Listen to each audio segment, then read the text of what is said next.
안녕하십니까. 오늘은 사순절 34번째 시간입니다. 오늘도 예수님과 함께하는 행복한 하루 되시기를 바랍니다. 오늘 함께 하실 하나님의 말씀은 마가복음 제14장 23절로 31절의 말씀입니다. 제가 가지고 있는 성경으로 봉독해 드리겠습니다. 그들이 먹을 때에 예수께서 떡을 가지사 축복하시고 떼어 제자들에게 주시며 이르시되 받으라 이것은 내 몸이니라 하시고 또 잔을 가지사 감사 기도하시고 그들에게 주시니 다 이를 마시매 이르시되 이것은 많은 사람을 위하여 흘리는 나의 피 곧 언약의 피니라. 진실로 너에게 이르노니 내가 포도나무에서 난 것을 하나님 나라에서 새 것으로 마시는 날까지 다시 마시지 아니하리라 하시니라. 이에 그들이 찬미하고 감람산으로 가니라. 예수께서 제자들에게 이르시되 너희가 다 나를 버리리라. 이는 기록된 바 내가 목자를 치리니 양들이 흩어지리라 하였음이니라. 그러나 내가 살아난 후에 너희보다 먼저 갈릴리로 가리라. 베드로가 여짜오되 다 버릴지라도 나는 그리하지 않겠나이다. 예수께서 이르시되 내가 진실로 네게 이르노니 오늘 이 밤 닭이 2번 울기 전에 네가 3번 나를 부인하리라.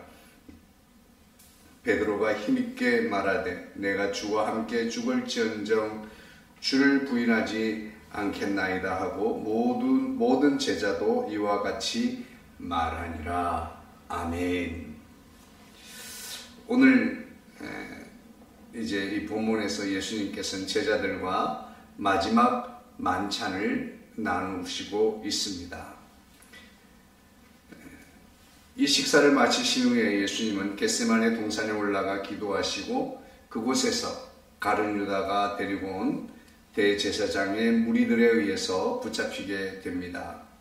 그리고 대제사장과 빌라도와 헤롯의 법정을 전전하다가 마침내 빌라도에 의해서 사형 선고를 받으시고 십자가에서 죽으시게 됩니다. 22절에서 25절까지 말씀에 예수님은 제자들과 유월절 만찬을 나누고 있습니다.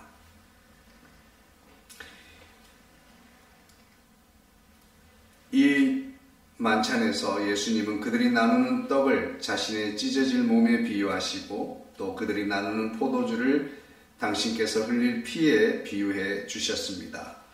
또 26절로 31절 말씀에는 제자들이 모두 예수님을 버릴 것을 말씀하시고 무엇보다도 베드로는 그날 밤 닭이 2번 울기 전에 예수님을 모른다고 3번 부인할 것이라고 구체적으로 예언하게 됩니다.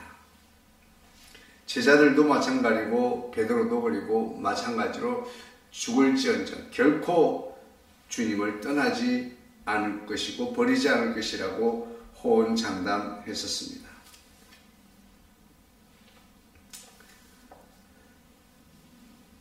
오늘 예수님께서는 유월절 만찬을 통해서 받으라 이것은 내 몸이라 또 잔을 주시며 말씀하십니다.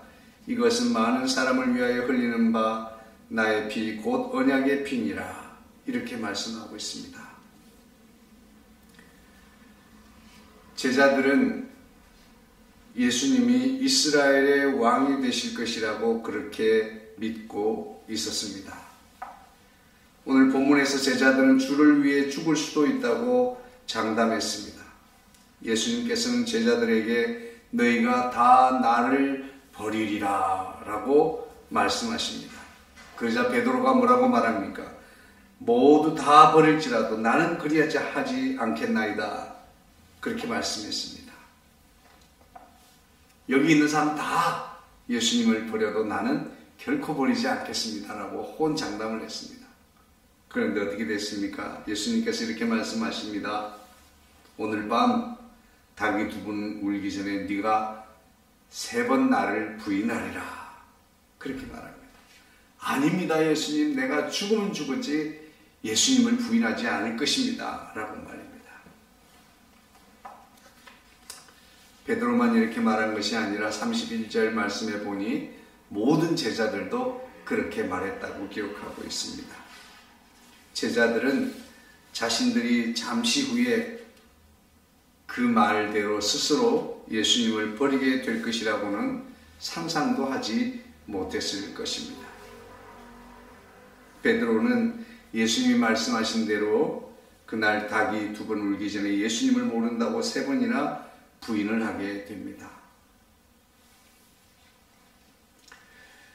제자들이 왜 이렇게 예수님을 버리고 도망하게 되었을까요? 예수님께서 대제사장들이 보낸 군사들에게 붙잡혀갈 때에 모든 제자들은 예수님에게서 떠나가게 됩니다. 그리고 베드로마저도 예수님을 3번이나 부인하게 되지요. 그러면 조금 전에 제자들과 베드로의 호언장담했던 그 결심은 과연 무엇이었고 과연 어떻게 된 것입니까? 무슨 일이 일어난 것이에요? 그것은 바로 그들의 결심과 그들의 생각과 현실이 달랐다라고 하는 거죠. 그들이 그렇게 호언장담하고 충성을 맹세했던 것은 바로 이스라엘의 왕이 되실 예수님께 그렇게 충성 맹세를 했던 거지요. 그러나 어떻게 됐습니까? 예수님은 유월절 잔후 감람산에서 기도하시다가 그만 허무하게 붙잡히시고 맙니다. 그리고 무기력한 모습으로 그대로 붙잡혀 가셨습니다. 그 순간에 제자들과 그 모든 제자들은 예수님의 거는 기대, 예수님을 따르면서 기대하고 있던 그 모든 기대들이 사라지게 된 것입니다. 그들이 따랐던 예수님은 어려움이 있지만, 괴로움이 있지만 그 모든 역경과 어려움을 이겨내고 마침내 로마의 모든 군사들을 몰아내고 로마의 압제로부터 이스라엘을 해방시키고 이스라엘의 유대의 왕으로 통치하시게 될 그날을 기대하면서 그렇게 하실 그분께 충성 맹세를 했습니다. 그런데 예수님께서 무기력하게 지금 대제사장과 서기관들이 보낸 그 군병들에게 무기력하게 잡혀가는 겁니다. 그 순간에 제자들은 알았습니다. 예수님이 잡혀가는 순간 살아서 나올 수 없다는 것을 말이죠. 그리고 그들의 부푼 꿈도 사라져 버렸다는 것을 알게 된 것입니다.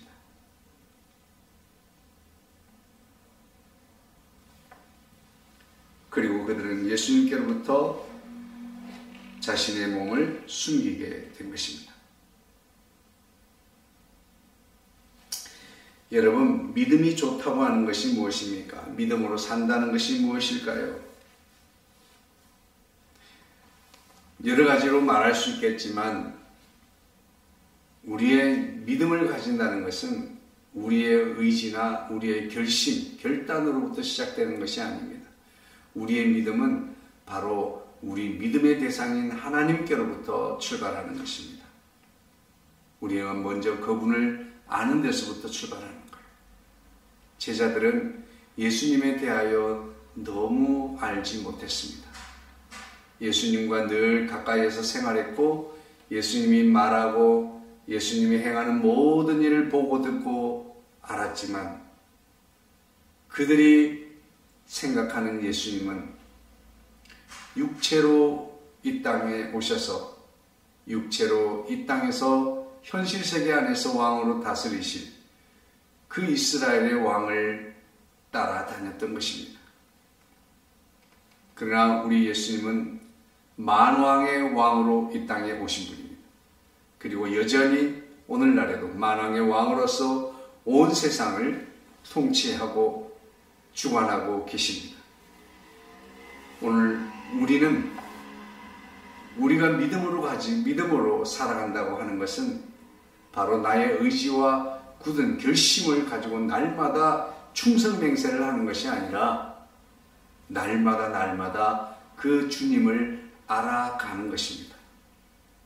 여기서 우리가 안다라고 할 때 그저 지식적으로만 아는 것을 말하는 것이 아니라 히브리적 개념으로 관계적으로 알아가는 것을 말하는 겁니다. 예수님을 향한 관계성으로 말씀을 통하여, 예배를 통하여, 기도를 통하여, 또 우리의 기도의 응답을 통해서 이런 여러 가지 경험들을 통해서 점점점 창조주이신 하나님을 알아가는 그것이 바로 우리의 신앙입니다. 그것이 바로 믿음으로 살아가는 것입니다. 많은 사람들은 믿음을 생각할 때 신념과 의지, 결단을 먼저 떠올리곤 합니다. 여러분, 그런 믿음은 오늘 베드로와 같이 재판받는 곳까지 따라갈지 모르겠지만 마침내는 예수님을 모른다고 부인하게 될 겁니다.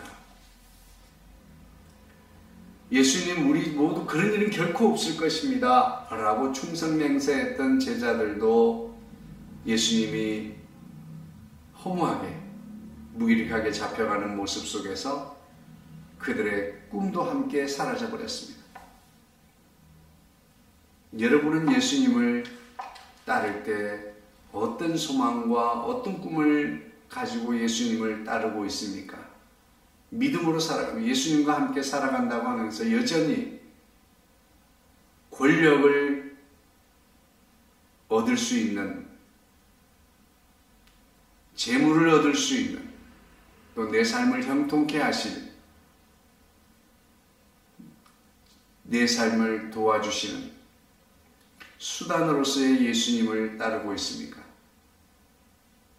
아니면 우리의 목적이 되는 예수님이십니까?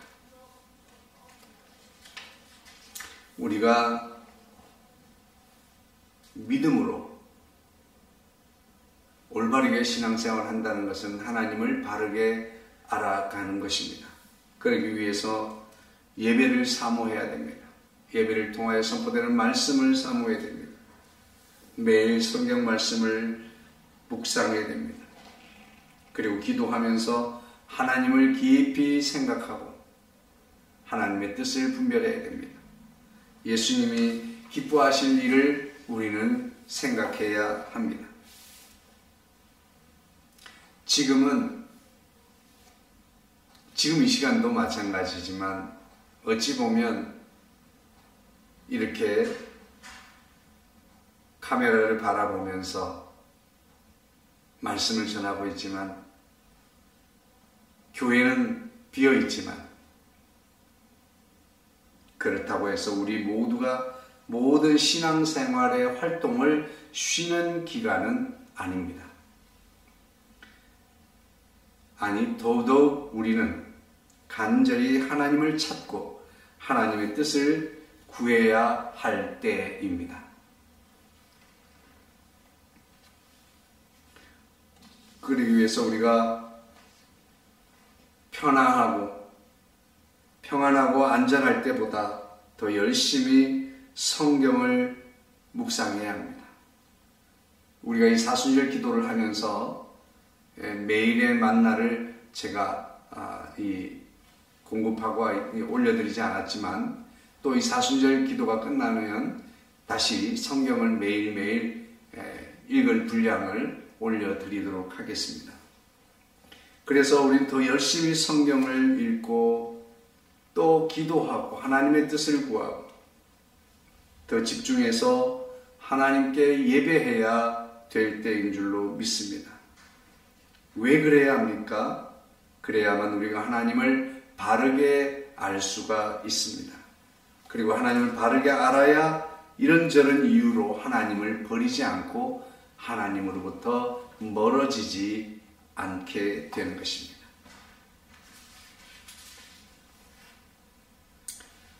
사랑하는 성도 여러분, 이제 이번 다가오는 주일은 고난주간이 시작이 됩니다. 이 한 주간 여러분 주님의 제자들처럼 대단한 것을 결단하고 대단한 것을 하려고 하지 마시고, 지금 나는 예수님이 기뻐하시는 삶을 살아가고 있는가? 예수님이 기뻐하시는 일이 무엇인가? 예수님은 누구를 위하여 십자가를 지셨는가? 예수님은 도대체 나에게 무슨 일을 하셨는가? 이것을 깊이 묵상하는 한 주가 되어지시기를 주의 이름으로 축복합니다. 기도하겠습니다. 사랑 많으신 주님, 우리가 말로만 표현했지만 말대로 살지 못했습니다. 결심했지만 결심한 것을 지키지 못했습니다. 주님, 오늘 우리의 연약함을 불쌍히 여겨주시고 오직 주의 은혜와 긍휼을 이 시간도 구합니다. 예수 십자가에서 우리를 모든 죄악으로부터 우리를 건지시고 허물과 죄악을 맑게 씻겨주신 주님 감사합니다. 날마다 주님의 은혜가 아니고서는 우리가 한순간도 견딜 수 없고 살아갈 수 없음을 다시 한번 고백합니다.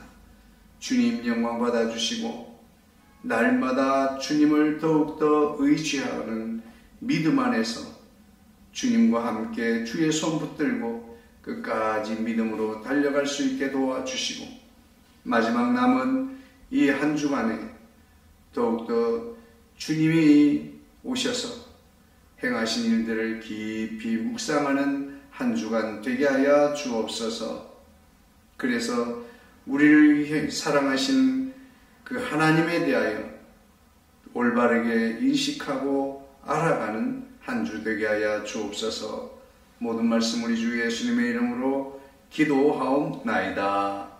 아멘. 사랑합니다. 축복합니다. 화이팅 하십시오. 샬롬.